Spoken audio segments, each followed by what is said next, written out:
Bismillahirrahmanirrahim. Assalamualaikum warahmatullahi wabarakatuh.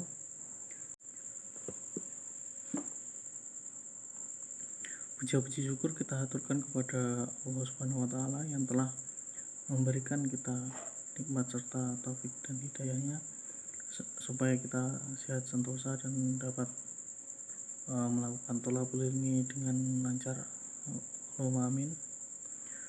Salawat serta salam kita curahkan kepada junjungan kita Nabi Muhammad SAW yang telah membawa umatnya dari zaman jahiliyah menuju zaman Islamiyah, dari zaman kegelapan menuju zaman terang benderang. Allahumma amin. Kami di sini ingin mempresentasikan tentang kepercayaan diri dan berbicara kreatif. Oke, berbicara tentang kepercayaan.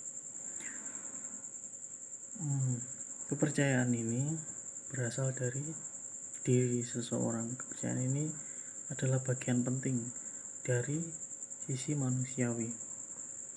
Kenapa mengatakan hal yang terpenting? Karena tanpa kepercayaan diri, maka manusia hanya bisa apa? Kepercayaan diri ini dibuat penting. Itu berdasarkan kegiatan kita sehari-hari.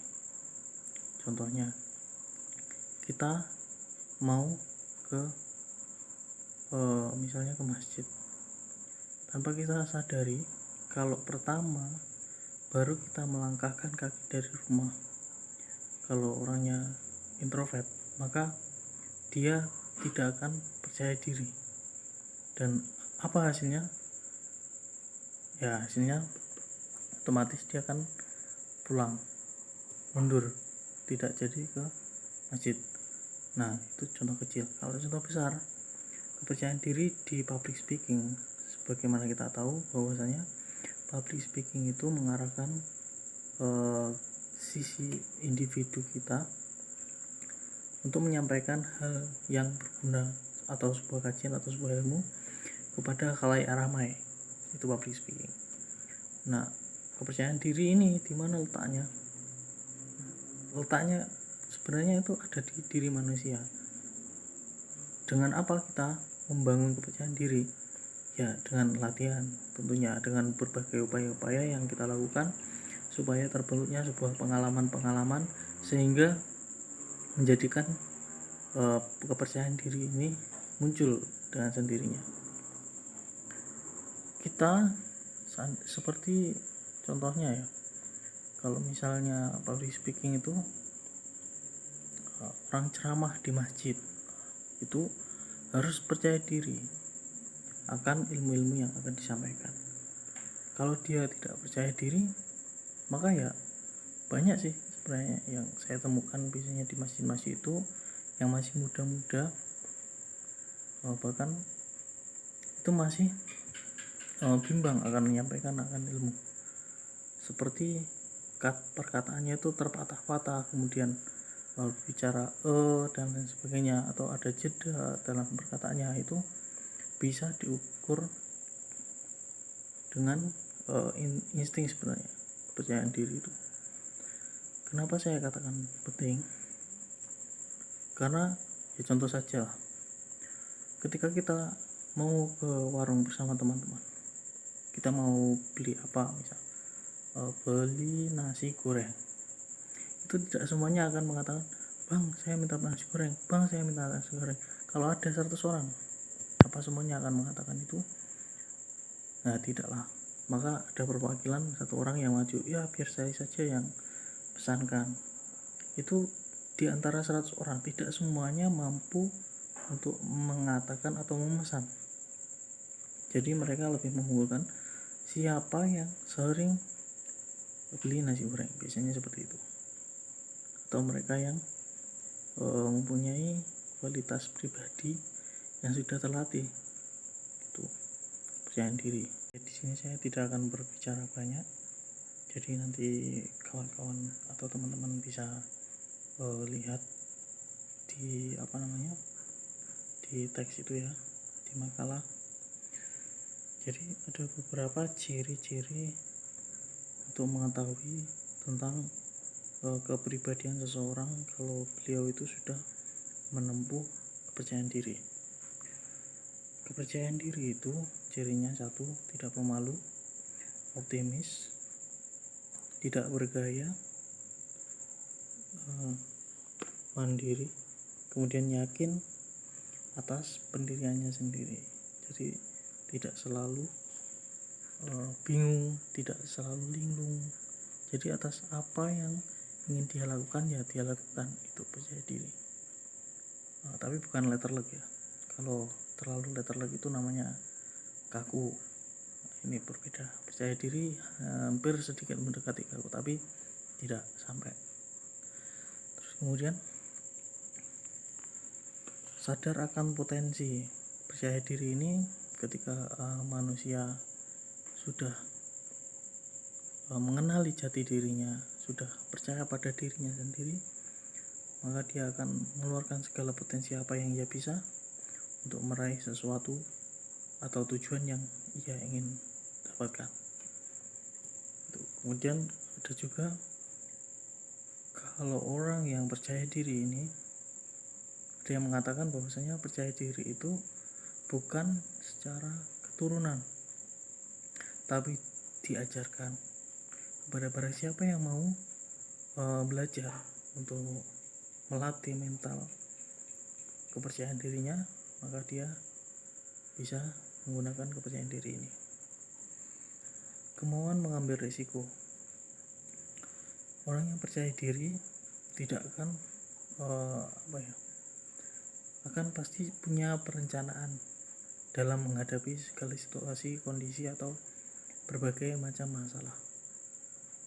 Dia berani mengambil risiko apapun itu konsekuensinya. Itu orang percaya diri. Positive thinking akan apa yang ia kerjakan. Tidak banyak mengeluh, tidak banyak protes, percaya akan potensi, selalu berdoa kepada Yang Maha Kuasa. Selanjutnya akan dijelaskan mengenai seni bicara kreatif kepada teman saya selanjutnya. Silakan. Saya akan melanjutkan tentang bab B, yaitu seni kreatif berbicara. Seni kreatif berbicara yaitu kita berbicara menyampaikan tema kepada orang-orang itu dengan jelas, biar tema kita ini bisa dicerna oleh orang-orang yang menyimak tema kita. Itulah yang dinamakan seni berbicara. Tapi coba kalau Anda semua tidak memakai istilah seni berbicara dengan jelas kepada orang-orang yang menyimak tema kita, maka orang-orang yang menyimak tema kita tersebut tidak akan bisa mencerna dalam pikirannya tentang bicara kita.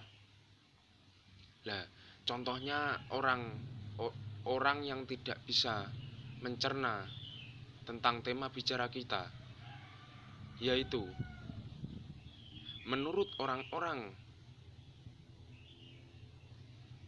yang tidak bisa mencerna tema bicara kita yang kita sampaikan kepada orang-orang itu, menurut dia yaitu pembicaraan kita ini tidak bisa dipahami. Contohnya kita berbicara dengan cara yang istilahnya itu apa?